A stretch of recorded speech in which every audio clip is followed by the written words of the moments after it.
তাহলে এবার বলুন যে ভারতবর্ষে আপনি থাকবেন কি থাকবেন না, সেটা কিন্তু 2024 সালে নির্ধারিত হয়ে যাবে। এটা গেল তাদের একটা দর্শন। তাদের আরেকটা দর্শন কি? এমএস গোলারকার তিনি গেছেন গুজরাটের একটি সভায় বক্তব্য দিতে।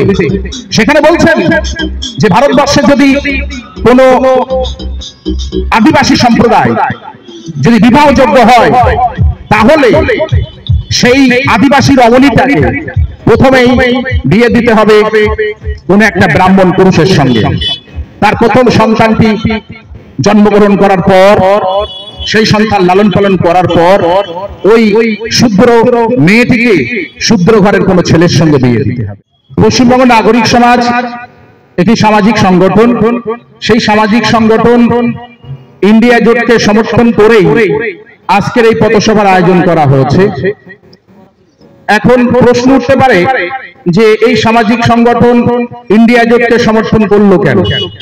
আপনারা জানেন, আমরা চাইছি, পশ্চিমবঙ্গ নাগরিক সমাজ চাইছেন যে 2024 সালে বিজেপিকে ভারতবর্ষের দিল্লি সরকার থেকে গণতান্ত্রিক পদ্ধতিতে উৎখাত করবার জন্য একের বিরুদ্ধে এক প্রার্থী দেওয়ার কথা আমরা ঘোষণা করছি। আমরা প্রত্যেকটি মেইন স্ট্রিম বা প্রধান যে সমস্ত রাজনৈতিক দলগুলো আছে তাদের কাছে আমরা আবেদন করছি যে একের বিরুদ্ধে এক প্রার্থী দেওয়ার। যদি একের বিরুদ্ধে এক প্রার্থী দেওয়া সম্ভব না হয়, তাহলে বিজেপিকে যারা হারাতে পারবে সেই রাজনৈতিক দলকে আমরা সরাসরি সমস্ত গণতন্ত্রের প্রেমী মানুষদের আমরা আহ্বান করছি যে তাদেরকে ভোট দেওয়ার জন্য। এখন প্রশ্ন উঠতে পারে যে 2024 সালে কেন এই ধরনের সামাজিক সংগঠন বিজেপিকে পরাস্ত করবার জন্য ডাক দিচ্ছে? আপনারা নিশ্চয়ই জানেন যে এই প্রথাগত যে সমস্ত রাজনৈতিক দলগুলো আছে সেই সমস্ত রাজনৈতিক দলগুলো কিন্তু মাদার সংগঠন, এবং এই মাদার সংগঠনের নানা শাখা সংগঠন আছে। আমি যদি এই মুহূর্তে কংগ্রেস ধরি, সারা ভারতবর্ষে কংগ্রেস হলো মাদার সংগঠন। সেই মাদার সংগঠনের আরো নানা শাখা সংগঠন আছে, যেমন শ্রমিকদের মধ্যে যখন কাজ করে তখন আইএনটিইউসি হয়, ছাত্রদের মধ্যে যখন কাজ করে তখন সেটা সিপি হয়। এইরকমই আপনি যদি টিএমসির মধ্যে দেখেন, তাহলে টিএমসি হচ্ছে মাদার সংগঠন। এই মাদার সংগঠনের ছাত্র সংগঠন আছে, শাখা সংগঠন, এর শ্রমিক সংগঠন আছে, এর ক্ষেত মজুর সংগঠন আছে। বা ভারতবর্ষে আপনি যদি সিপিএম দেখেন, তাদের মাদার সংগঠন CPM, communist party of India, মার্ক্সবাদ, তাদের শাখা সংগঠন আছে, ছাত্র সংগঠন তাদের শাখা সংগঠন আছে, যুব সংগঠন তাদের শাখা সংগঠন আছে, ক্ষেত মজুর সংগঠন। কিন্তু আপনি যদি বিজেপির রাজনৈতিক বা তাদের গঠনতন্ত্র দেখেন, তাদের কিন্তু বিজেপি কিন্তু মাদার সংগঠন নয়, এদের মাদার সংগঠন হলো আরএসএস। সেই আরএসএস এর রাজনৈতিক সংগঠন হলো বিজেপি। অর্থাৎ এদের মেন্টর, এদের যে ভূমিকা, প্রধান যে দায়িত্ব পালন করে তারা কিন্তু আরএসএস। আরএসএস পরিচালনা করে বিজেপিকে, আরএসএস পরিচালনা করে তাদের আরো নানা গণসংগঠন, শাখা সংগঠন ইত্যাদি সংগঠনগুলো। এখন এই আরএসএসটা কি? আরএসএস এর রাষ্ট্রীয় স্বয়ংসেবক সংঘ। এখন আরএসএস রাষ্ট্রীয় স্বয়ংসেবক সংঘ, বিজেপি এখন এই সামাজিক সংগঠনগুলো কেন এদের বিরুদ্ধে আজকে রাস্তায় নামছে? রাস্তায় নামবার একটাই কারণ যে আরএসএস তারা যে ফিলোসফিক্যাল থটে, তারা যে দর্শনে বিশ্বাস করে, সে দর্শন ভারতবর্ষের এই মুহূর্তে আমরা যে ডক্টর বি.আর. আম্বেদকর যে সংবিধান আমরা পেয়েছিলাম, সেই সংবিধানকে তারা বিশ্বাস করে না। আপনারা নিশ্চয়ই জানেন যে এই মুহূর্তে ভারতবর্ষের 1947 সালের পর থেকে এই আজকে 73-74 বছর হলো যে তেরেঙ্গা পতাকা, সেই তেরেঙ্গা পতাকাকে তারা বিশ্বাস করে না। তারা ভারতবর্ষের যে বহুত্ববাদ, হিন্দু মুসলমানের যে সম্প্রীতির ভালোবাসা, হিন্দু মুসলমানদের মধ্যে সম্পর্ক, সেই সম্পর্ক তারা বিশ্বাস করে না। তারা বিশ্বাস করে ভারতবর্ষ একটি হিন্দু রাষ্ট্র হবে। তারা বিশ্বাস করে ভারতবর্ষের তেরেঙ্গা পতাকা সেটা তারা রাখবে না। 3 সংখ্যাটি তাদের কাছে অশুভ। তাই আমরা বলছি এইরকম একটা মানে কি বলা যায়, আরএসএস এর মতন একটি সংগঠন, সেই সংগঠনের পরিচালনায় যে বিজেপি সরকার পরিচালিত হচ্ছে, তারা 24 সালে যদি ভারতবর্ষে পুনরায় ক্ষমতায় আসে, তাহলে ভারতবর্ষের এই সংবিধানকে তারা 3 টুকরো করে ভারতবর্ষের 3 প্রান্তে ছুড়ে মারবে।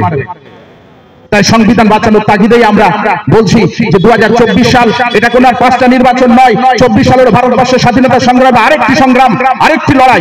এই লড়াই বাঁচার লড়াই, এই লড়াই ভারতবর্ষের সংবিধানকে বাঁচানোর লড়াই, এই লড়াই ভারতবর্ষের সমস্ত আপামর এই সমস্ত হিন্দু মুসলমান মানুষের সম্প্রীতির লড়াই, এই লড়াই ওই মেহনতি খেটে খাওয়া মানুষের, কায়িক পরিশ্রমী মানুষের অধিকারের লড়াই, এই লড়াই হচ্ছে এই সমস্ত আদিবাসী সম্প্রদায়ের মানুষের বাঁচার লড়াই, তাদের জানমাল, অর্থ, রক্ত, ধন সম্পদ এর নিরাপত্তার লড়াই। আপনার এলাকায় মসজিদ, আপনার এলাকায় গির্জা, আপনার এলাকায় ঈদগাহ, এই সমস্ত নিরাপত্তা থাকবে কিনা তার লড়াই।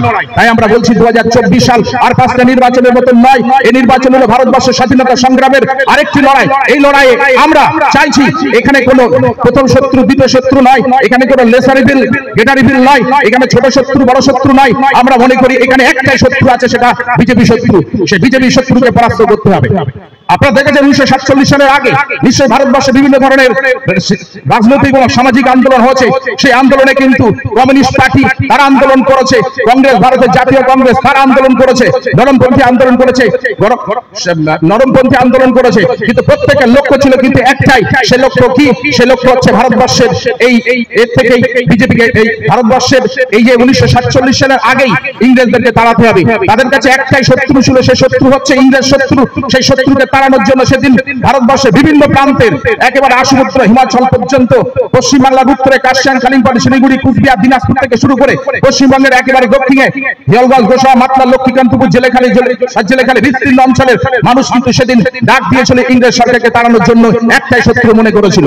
তাহলে আমরা 2024 সালে মনে করছি এখন কোনো শত্রু নয়, আমাদের কাছে যারাই বিজেপি হারাতে পারবে তারাই হচ্ছে আমাদের বন্ধু। বিজেপির বিরুদ্ধে যারাই লড়তে পারবে আমরা বলছি তারাই আমাদের বন্ধু। তাই বন্ধু আপনারা আসুন, এই নির্বাচন এখানে অনেকে হয়তো বলতে পারে যে এখানে টিএমসির নানা ধরনের ত্রুটি হয়তো তারা তুলে ধরতে পারে, কংগ্রেসের নানা ত্রুটি হয়তো তুলে ধরতে পারে, ওই দিল্লির আপ সরকারের নানা ত্রুটি তুলে ধরতে পারে, সংসদীয় রাজনীতিতে এই ত্রুটিগুলো থেকে যায়। কিন্তু বিজেপি যদি 2024 সালে এসে যায়, আপনারা বিভিন্ন যে সমস্ত সোশ্যাল মাধ্যমে দেখছি তারা ভারতবর্ষের সংবিধানের তাকে 3 টুকরো করে, একটা ফেলে বঙ্গোপসাগরে, একটা ফেলে আরব সাগরে, একটা ফেলে ভারত মহাসাগরে। তাহলে সেই সংবিধানকে বাঁচানোর জন্য আপনাদেরকে 2024 সালে আরেকবার স্বাধীনতা সংগ্রামের ডাক দিয়ে এখানে আসতে হবে। কেন আমরা বিজেপির বিরুদ্ধে লড়াই করা ডাক দিচ্ছি?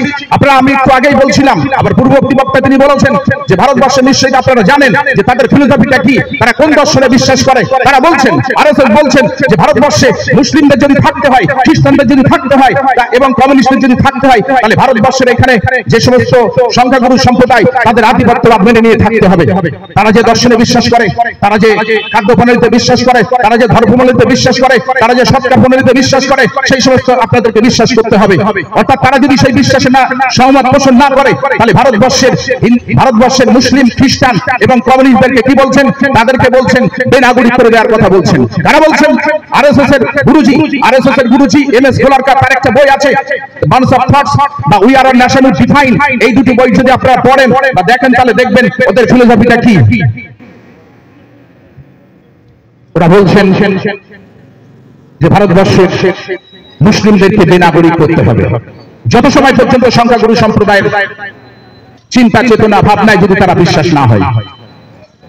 ওরা বলছেন কমিউনিস্টদেরকে বেনাগরিক করতে হবে যদি ভারতবর্ষের সংখ্যাগুরু সম্প্রদায়ের সংস্কৃতিতে যদি বিশ্বাস না করে। ওরা বলছেন খ্রিস্টানদেরকে বেনাগরিক করতে হবে, এবং তারপরেও বেনাগরিক করার পরেও যদি তারা সংখ্যাগুরু সম্প্রদায়ের সাংস্কৃতিক আধিপত্যবাদকে যদি না মেনে নেয়, তাহলে তাদেরকে দেশ থেকে তাড়িয়ে দিতে হবে। তাড়ানোর আগে ওই এমএস গোলারকার তার উই আর ন্যাশনাল ডিফাইন গ্রন্থ তিনি বলছেন যে 1939 থেকে 1945 সাল পর্যন্ত জার্মানিতে হিটলার যে ধরনের আন্দোলন করেছিলেন, সেখানে বিশুদ্ধ রক্ত বিশুদ্ধতার নামে সেদিন ইহুদিদেরকে 60 লক্ষ ইহুদিদেরকে সেদিন হত্যা করেছিল। উনি বলছেন, ওই গ্রন্থ তিনি স্পষ্ট বলছেন, তারা যদি এই আধিপত্যবাদ মেনে নেয়, তাহলে এই ভারতবর্ষের হিন্দু, খ্রিস্টান, কমিউনিস্টদেরকে ওই নাৎসি দাওয়ায় এখানে প্রয়োগ করতে হবে। আমার কথা নয়, আপনারা যদি পারেন একটু দেখে নেবেন বন্ধু, বইটার নাম we are hour nation defined. তাহলে এবার বলুন যে ভারতবর্ষে আপনি থাকবেন কি থাকবেন না, সেটা কিন্তু 2024 সালে নির্ধারিত হয়ে যাবে। এটা গেল তাদের একটা দর্শন। তাদের আরেকটা দর্শন কি?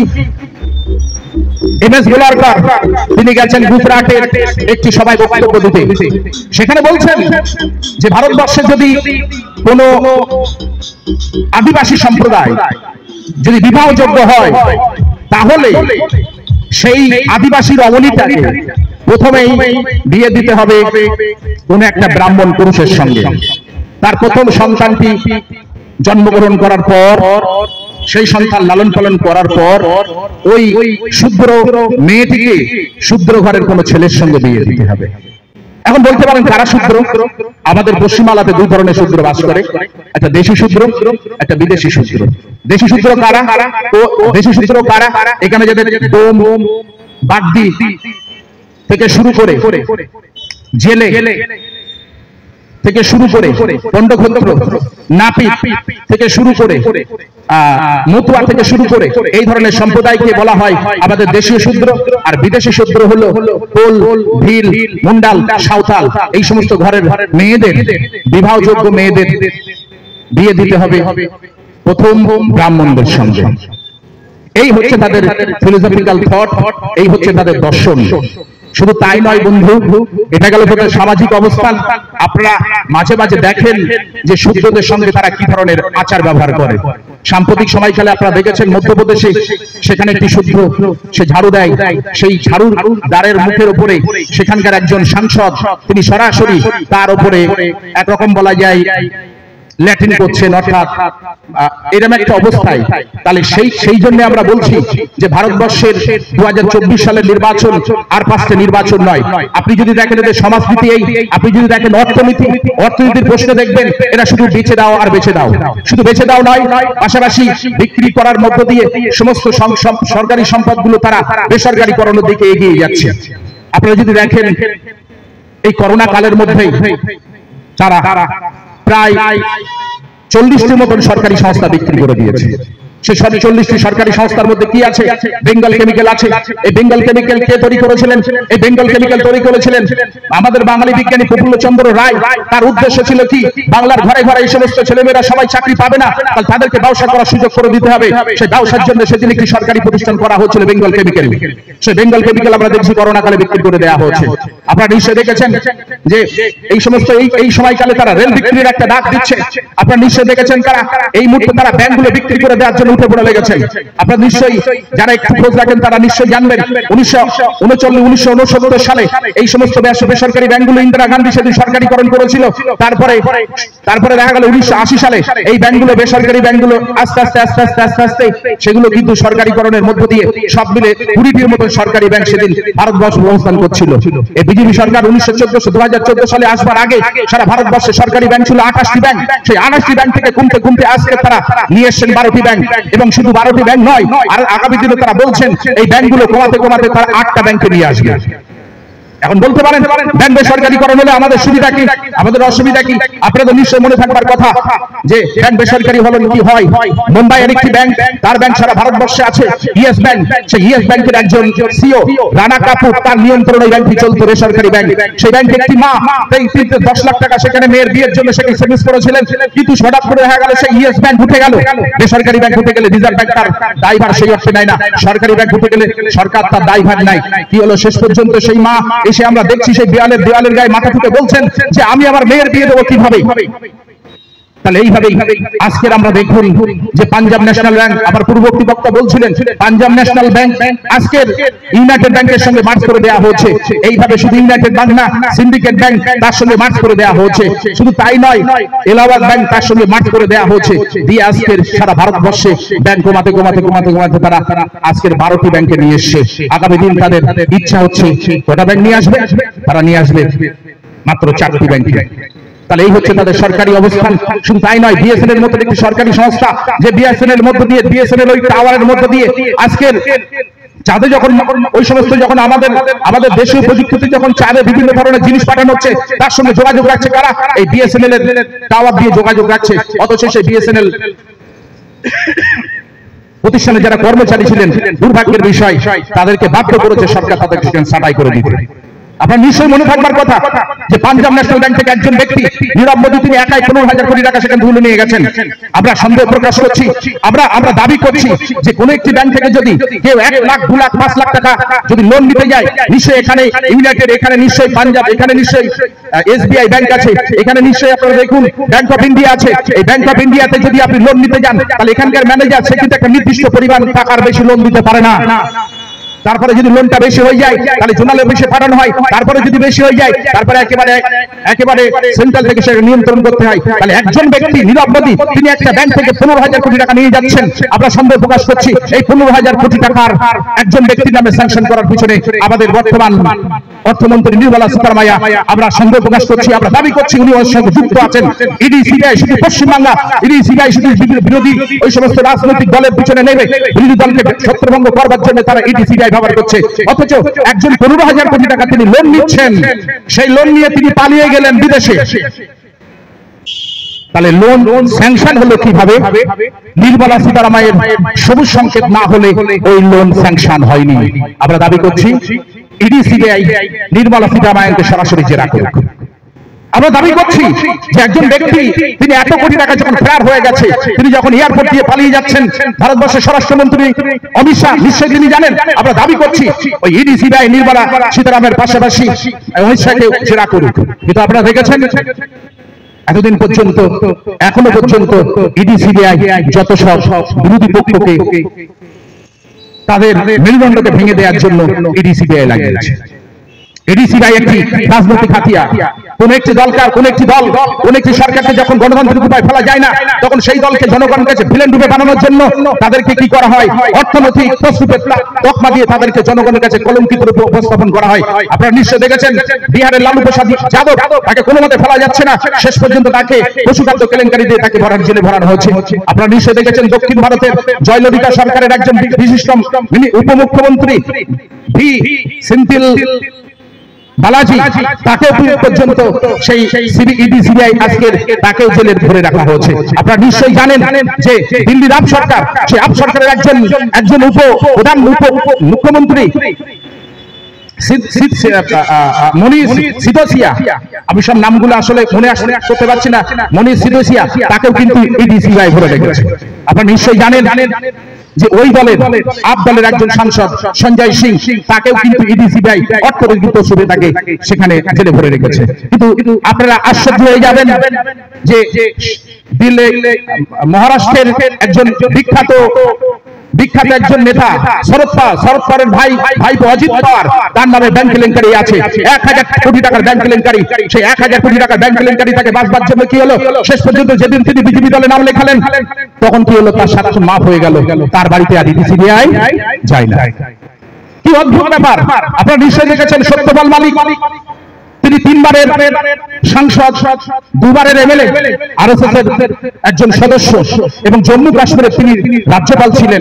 সেই জম্মু কাশ্মীরের রাজ্যপাল তিনি সংশয় প্রকাশ করছেন, তিনি সরাসরি অভিযোগ করছেন যে আমার কাছে আম্বানি 300 কোটি টাকার প্রস্তাব নিয়ে, ঘুষের প্রস্তাব নিয়ে তারা এসেছিল আমার এই জম্মু কাশ্মীরের সরকারি কর্মচারীদের এই সমস্ত প্রভিডেন্ট ফান্ডের টাকাগুলো রাখবার জন্য। তিনি আরো বলেছেন পুলওয়ামা কাণ্ডের হত্যাকাণ্ডের সময় সেখানেও দেশের স্বরাষ্ট্রমন্ত্রীর অনেক ত্রুটি ছিল। এই কথা বলবার কারণে উনি অভিযোগ করছেন কাদের বিরুদ্ধে? আম্বানিদের বিরুদ্ধে। কিন্তু তার কাছে ইডি সিবিআই না গিয়ে অদ্ভুত ব্যাপার, তিনি চলে যাচ্ছেন সত্যপাল মালিককে বন্দী করবার জন্য। তাই আমরা বলছি আপনারা দেখুন, এই ইডি আর সিবিআই হয়ে গেছে এখন পশ্চিমবাংলার, সারা ভারতবর্ষের সেন্ট্রাল গভর্নমেন্টের একটা রাজনৈতিক হাতিয়ার। গণতান্ত্রিক উপায়ে যে সমস্ত সরকারকে তারা ফেলতে পারছে না, সেই সমস্ত সরকারকে তারা কি করছে?